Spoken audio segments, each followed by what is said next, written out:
crecer entre la opulencia, los excesos, el dinero y el poder. Vivir una vida llena de lujos y comodidades en medio de propiedades de alto valor. Ese era el diario vivir de Ovidio Guzmán, quien se movilizaba en los mejores automóviles, visitaba los sectores más exclusivos de la ciudad y no sentía preocupación por el dinero que gastaba, porque siempre tenía abundancia. Quizás esta sea una vida deseada por muchas personas, pero, ¿qué costo estarías dispuesto a asumir por vivir de esta manera? Esa fue la vida de Ovidio Guzmán López, quien desde pequeño tuvo una vida llena de excentricidades gracias al trabajo de su padre, donde ganaba millones de dólares. En la actualidad, el joven apenas supera los 30 años y las condiciones en las que vive son las consecuencias de ese negocio familiar. En este video te hablaremos de cómo vive actualmente Ovidio Guzmán López. Si te gusta este tipo de contenido, suscríbete, es gratis. El 29 de marzo de 1990, en la sindicatura de Jesús María, Joaquín Guzmán tendría con su segunda esposa otro hijo. A este le llamaría Ovidio.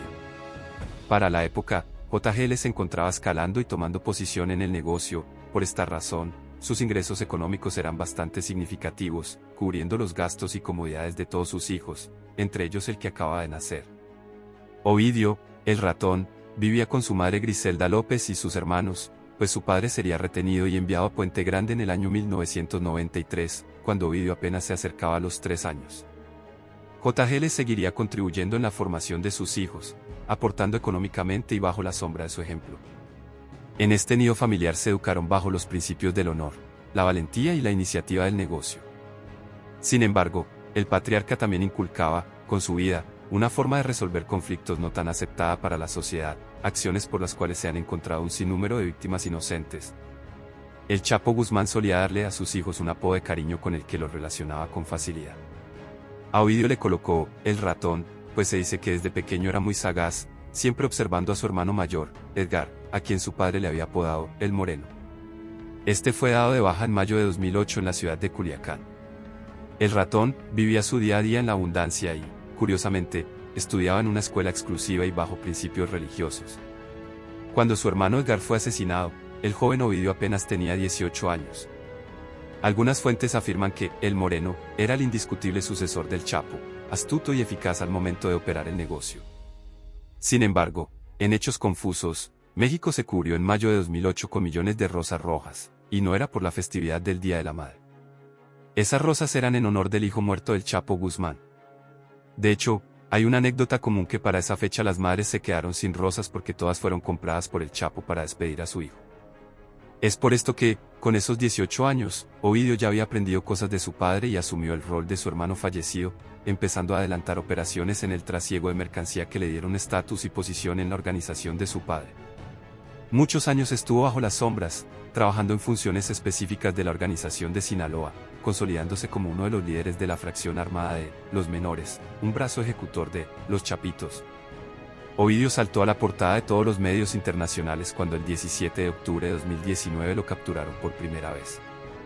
Pero esta captura sería fugaz, porque la chapiza se activaría de inmediato y salió en su rescate. Era un jueves que se oscureció en la historia mexicana cuando las autoridades llegaron de manera imponente a Culiacán para capturar a Ovidio. En un principio lograron su objetivo, pero cuando todo parecía bajo control, Los Menores, el brazo ejecutor del cártel bajo las órdenes de su hermano Iván Archibaldo, hicieron de Culiacán un completo campo de guerra. Las obras de horror, violencia y disparos plasmaron en la historia de aquel 17 de octubre, el día del Culiacanazo. Ese día de 2019, hombres fuertemente armados realizaron bloqueos en las vías principales de la ciudad. Fue una batalla sangrienta, con disparos indiscriminados y vehículos incinerados. Las víctimas mortales no dejaban de aparecer. La convicción y lealtad de Los Menores acorralaban a las autoridades mexicanas que poco a poco perdían terreno. Iván Archibaldo reclamaba la libertad de su hermano Ovidio con disparos y atentados. Por otra parte, los militares mexicanos custodiaban al ratón, buscando la manera de trasladarlo a la Ciudad de México, pero sus esfuerzos eran en vano.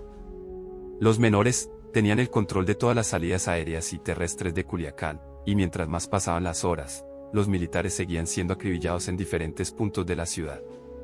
El horror y la incertidumbre se apoderaron de la población civil, y el gobierno no tuvo otra opción que liberar a Ovidio Guzmán, retirándose con la derrota del fallido operativo.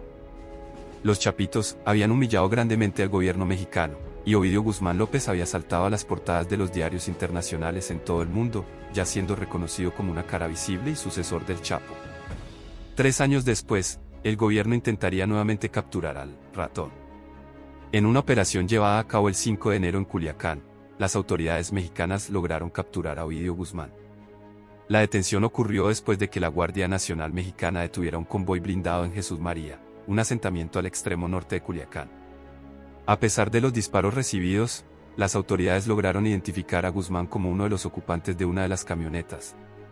En esta ocasión fue asegurado, y aunque la chapiza salió en su rescate, nuevamente generando el caos en Culiacán, fue imposible rescatarlo. Los militares, en esta ocasión, salieron victoriosos, logrando efectivamente la captura de Ovidio Guzmán. Es aquí cuando Ovidio conocería la cárcel. Esta vez no iría de visita, como cuando iba de niño a visitar a su padre.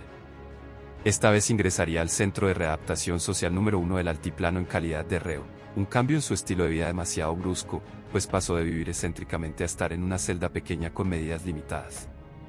Cabe mencionar que cuando su padre fue apresado por primera vez tenía aproximadamente 36 años. Ovidio estaba en un rango de edad de 32, pero eran otros tiempos, y es por esta razón que en 2001 el Chapo protagonizó su primera fuga. Teniendo en cuenta las condiciones actuales, Ovidio podría repetir la hazaña y fugarse de este centro penitenciario, ya que el Centro de Readaptación Social número 1 tuvo sus primeros reclusos en 1991, y durante 24 años nadie pudo escapar de esta prisión. El único recluso que se fugó fue el Chapo Guzmán en 2015, como ya es de conocimiento público, por medio de un túnel. Lo irónico de la vida es que hoy es su hijo quien se encuentra encerrado en estos muros. Esta penitenciaría cuenta con estrictas normas de seguridad. Su estructura tiene muros y paredes de más de 1 metro de espesor en concreto para reducir los riesgos de daños ante un posible ataque. Además, debido al nivel de peligrosidad de sus reclusos, cuenta con una gran cantidad de hombres bien armados, con capacidad de reacción ante un posible ataque. El perímetro aéreo está restringido y no es posible tener ningún tipo de comunicación satelital en un área de 10 kilómetros a la redonda.